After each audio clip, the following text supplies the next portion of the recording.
Greetings, curious acolytes of the Force, and welcome back to the expansive archives. In one of our earlier holocrons, we mentioned how the Sith Order would eventually peter out and die after the actions of one man. This man was known as Darth Red, a man who emulated Darth Bane to the point of destroying the Sith Order again, in an attempt to re-establish the Rule of Two, a plan which failed in the most epic way, as he was unable to do the most fundamental thing in the Rule of Two before his death, which was secure an apprentice. Darth Red's story is told over the 18-course issue of the spanning comic series Legacy from 2013, which is a continuation story told after the death of Darth Krayt. In this story, we follow the adventures of two characters. These two characters are named Jawo Assam and Ania Solo on their quest to stop Darth Red as he puts his grand plan of the Sith into play. This would be the final series, capping off what we know of the Star Wars Legends timeline, and supposedly finishing off the Sith Order forever, which means it's actually highly important. Of course, that's an enormous statement to make, as the Sith Lords such as Darth Talon, Darth Scythe, and Darth Maladia managed to live on, giving hope for the future of the Sith.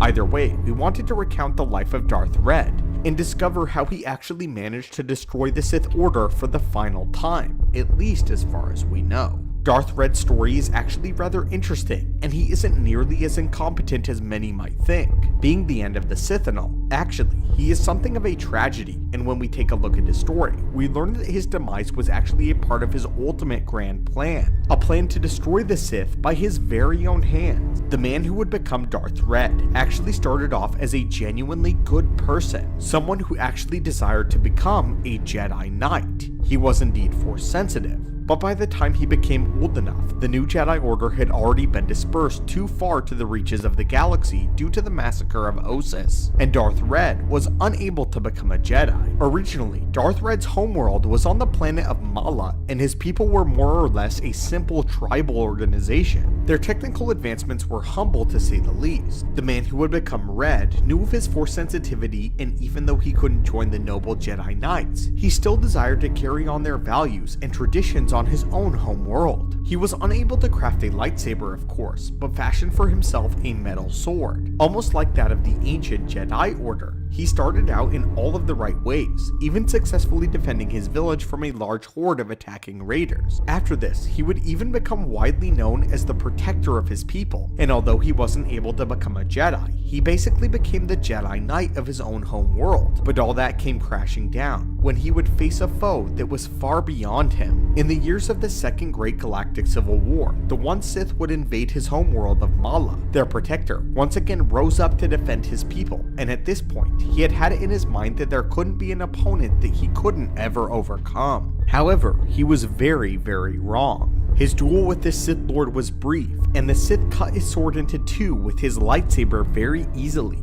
Though the Sith Lord did sense the man's potential and decided to capture him and make him his apprentice, deciding ultimately not to kill him. The first lesson that the man had to learn was a harsh one, as he watched the one Sith test one of their newest super weapons right on the homeworld that he had attempted to protect. He watched as the people that he once protected were immediately wiped out.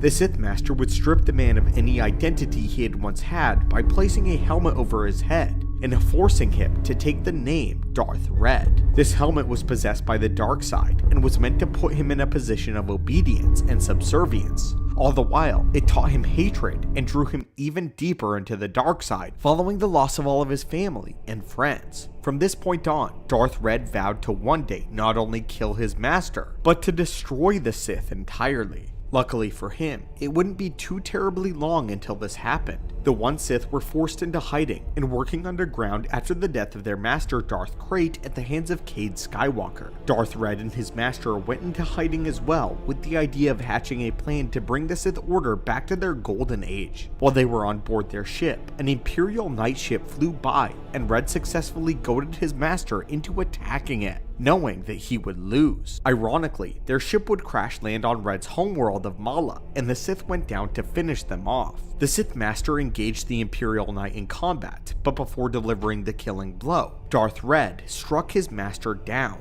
Afterwards, he would imprison the Imperial Knight and take his armor in order to impersonate the Knight, doing so in a desperate ploy to live. Not long afterwards, Red would announce himself publicly and attempt to establish himself by killing the Imperial Knight that had imprisoned him. He was thwarted eventually though by Nia Solo, but despite failing to kill the Imperial Knight, Darth Red went on his own mission to fulfill his prospect of destroying the One Sith Order. As a very Sith himself, he didn't start out with an actual plan though, but rather went straight for bloodthirst. Darth Red would travel the galaxy, rooting out Sith infiltrators and those in hiding, and then would slaughter them. Quite literally becoming an anti-Sith, Darth Red would hunt his own kind for blood. As a side note, the concept of an anti-Sith is so interesting, and it's unfortunate that it is only ever explored twice in the lore, once with Darth Red and the other with Darth Ronan, who, if you remember, starred in Star Wars Vision short The Duel. He became so popular that he got his own novel, which explores his backstory as someone who used to be a Sith, but had a revelation that led him to hunt his own kind in the Sith Order. In my humble opinion, I actually want to think that an anti-Sith could literally be the solution to the Sith problem.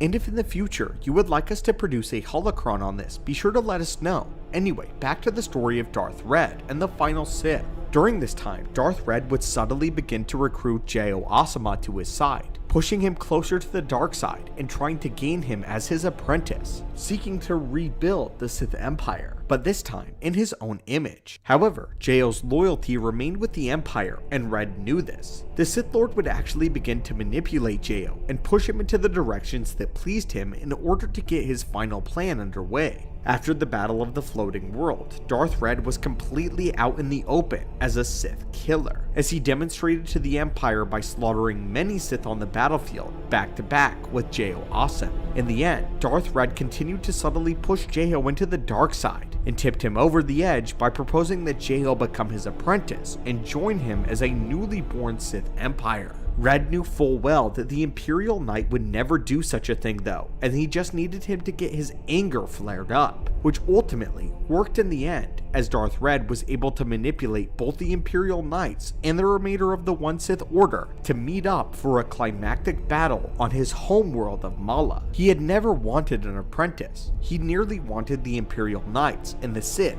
out in the open. Here, Darth Red intended to put a poetic end to his enemies by sniffing out their order in the same place where they snuffed out his very life and future. A Sith Lord putting an end to the Sith Empire. Darth Red fought alongside the Imperial Knights, using his hatred and lust to avenge his people as the ultimate driving force towards killing the Sith. The Imperial Knights didn't exactly form an alliance with the Sith Lord, but mostly just stayed out of his way. It didn't hinder him from taking his vengeance, as it served both of their goals in order to destroy the Sith Empire. In the end, after a fierce battle, the one Sith would succumb, and the Imperial Knights would almost entirely wipe out their enemy. Darth Red falsely believed himself to be the last Sith alive, but wanted to end that. He believed he was too far gone into the dark side to be redeemed, and thought he could only end his story in death. So, in a suicidal move, he stabbed the Empress in the back, in a full view of Jao Asam and the Imperial Knights. This caused an intense final duel between Jao and Red, who desired to bring Jao over to the edge in his final act, showing him the true might of the dark side. However, Jao sliced both of his hands and had him on his knees. Darth Red began to try and goad him into killing him to complete his journeys towards the dark side. However, the Imperial Knight realized what he was doing and refused to execute the Sith Lord, and this is where things get very interesting. Darth Red begins to beg Jao to kill him, stating that the Sith had to end there, for the sake of the galaxy and for the memory of his family. The plot twist is now in full view. Darth Red intentionally didn't take an apprentice, and the whole Rule of Two thing was more or less a farce. He needed to end the Sith here.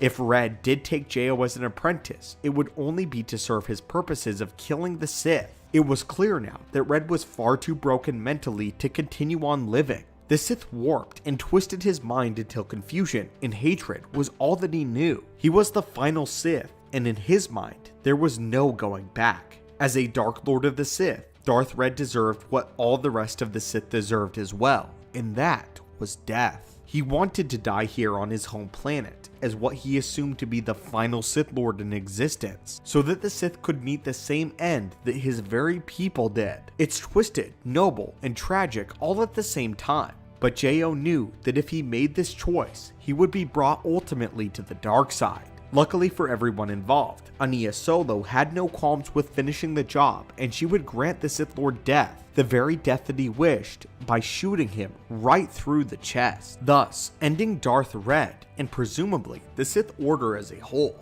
Now, like we stated before, there were still other Sith left, so it's completely erroneous to say that the Sith were totally extinct at this point. However, we don't have any more material on the Sith to go off of, as the Legacy Comics and Star Wars Legends ends here, so only by the metric can we say that the Sith are done. It has been Darth Red's plan all along to destroy the Sith, and then allow himself to be destroyed himself, so that the strain of their memory would be wiped out of the galaxy entirely. Ironic that it was a Sith that destroyed the Sith. Darth Red may have failed in seeing his mission to his fullest completion, but there's no denying that Darth Red certainly joined the ranks as one of the deadliest Sith Slayers in galactic history, and may have certainly actually been the last of the Sith, as Darth Red's story is the last Sith story we ever received in Legends lore, making this, as far as we know, the climactic end of the Sith Empire. Well, my friends, I do hope that you enjoyed this holocron. Once again, if you would like to hear why we think that the anti-Sith are perhaps the only true solution to the Sith threat, be sure to leave a comment down below, as well as like the video.